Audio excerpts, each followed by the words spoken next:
I was just making breakfast like any other morning. I took an egg from the tray, tapped it on the pan, and the shell didn't break. It cracked slowly, like something was pushing from inside. Then, I saw it. Inside the egg, there was a city, a real city. Glowing towers, moving lights, tiny shadows walking. And the worst part?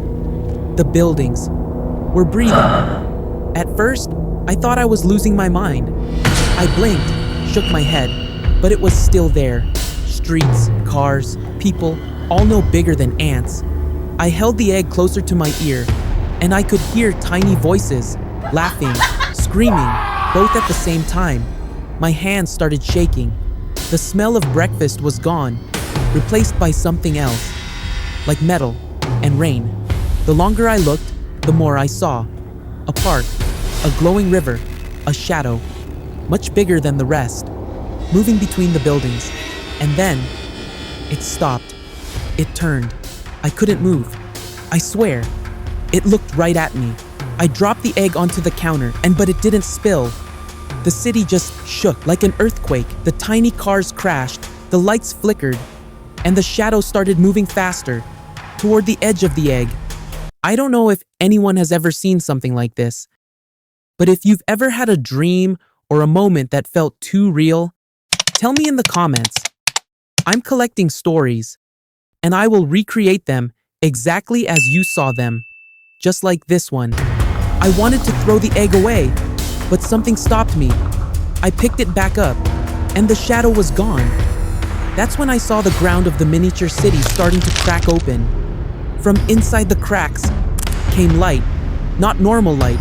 It was red, pulsing, like a heartbeat. And then I realized the egg wasn't holding the city. The city was holding something else. The tiny people weren't living. They were trapped. They were running, looking up, screaming silently. The ground split wider, and I saw long black shapes twisting under the streets. Tentacles, or maybe roots. They were alive. Suddenly, the tentacles shot upward, wrapping around the buildings, crushing them. The shadow from before reappeared, but now it was huge. It climbed over the tallest glowing tower, and its face, it wasn't human.